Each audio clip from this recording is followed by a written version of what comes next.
Pernah nggak sih Anda ngerasa kayak punya firasat atau dengar suara hati? Ternyata ya, itu bukan cuma kiasan loh.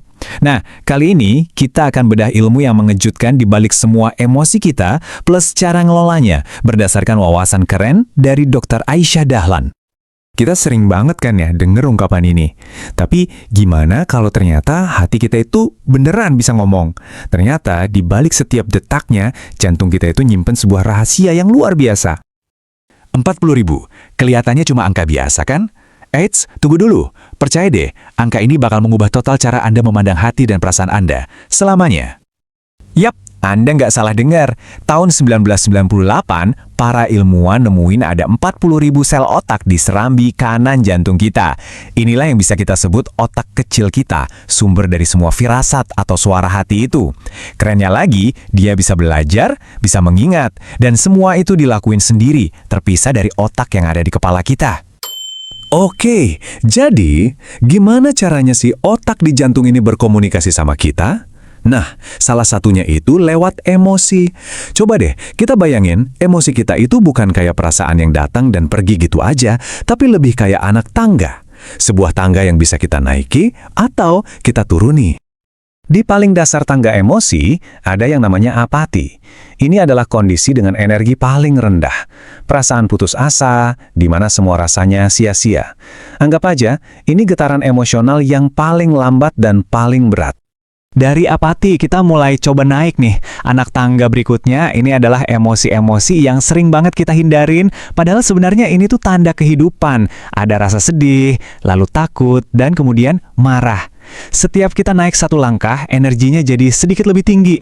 Nah, ini kuncinya. Anda nggak bisa lompatin anak tangga ini. Mencoba buat loncat dari sedih langsung ke bahagia, itu mustahil. Satu-satunya jalan buat naik ke atas adalah dengan ngerasain setiap emosi itu satu persatu. Setelah kita berhasil melewati badai emosi negatif tadi, barulah kita sampai di puncak. Di sini ada rasa berani, lalu penerimaan, dan akhirnya, yang paling tinggi, rasa damai. Ini adalah kondisi di mana energi emosional kita lagi ada di puncaknya.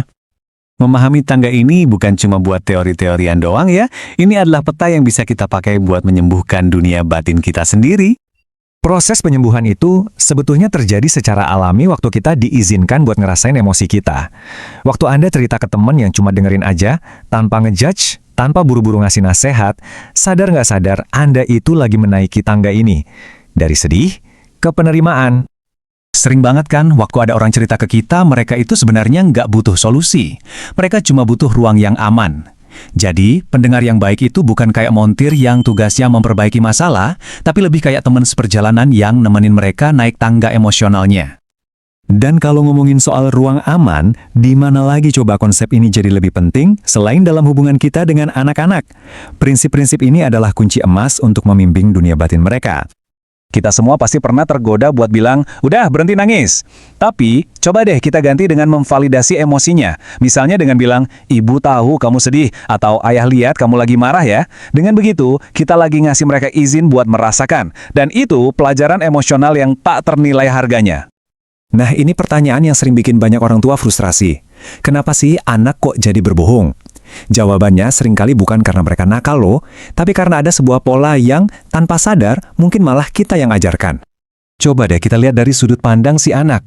Kalau setiap kali dia jujur malah disambut dengan kemarahan, apa coba yang dia pelajari? Oh, ternyata jujur itu bahaya. Jujur itu bikin masalah.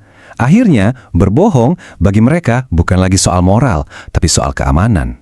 Ini adalah strategi bertahan hidup yang sangat logis. Jadi apa kuncinya? Peran kita sebagai orang tua itu bukan untuk jadi sempurna, sama sekali bukan. Tapi untuk jadi pemandu yang aman dan konsisten di tengah badai emosi yang mereka alami. Para ahli banyak menyarankan gaya pengasuhan yang demokratis. Ini bukan berarti hidup tanpa aturan ya. Aturan tetap ada, tapi aturannya masuk akal. Bukan sekedar pokoknya karena ibu bilang begitu. Tapi lebih ke, kamu nggak boleh memukul ya, karena itu menyakiti orang lain. Ini akan menumbuhkan pemahaman, bukan cuma ketakutan. Pernah perhatiin nggak gimana sumber kebenaran seorang anak itu berubah seiring waktu? Waktu kecil, orang tua itu segalanya. Lalu pas sekolah, guru jadi panutan. Masuk remaja, teman-temannya jadi nomor satu. Dan akhirnya, pas dewasa, mereka mulai percaya pada diri sendiri. Nah, ini nunjukin betapa krusialnya fondasi yang kita bangun di tahun-tahun awal itu. Anda adalah cermin emosional pertama bagi anak Anda. Cara Anda menghadapi stres, cara Anda mengekspresikan kemarahan atau kegembiraan, itu semua jadi cetak biru buat mereka. Ingat, mereka nggak cuma dengerin apa yang Anda katakan, mereka menyerap siapa diri Anda. Dan kita akhiri pembahasan kali ini dengan sebuah refleksi. Pelajaran ini bukan cuma untuk orang tua, tapi untuk kita semua.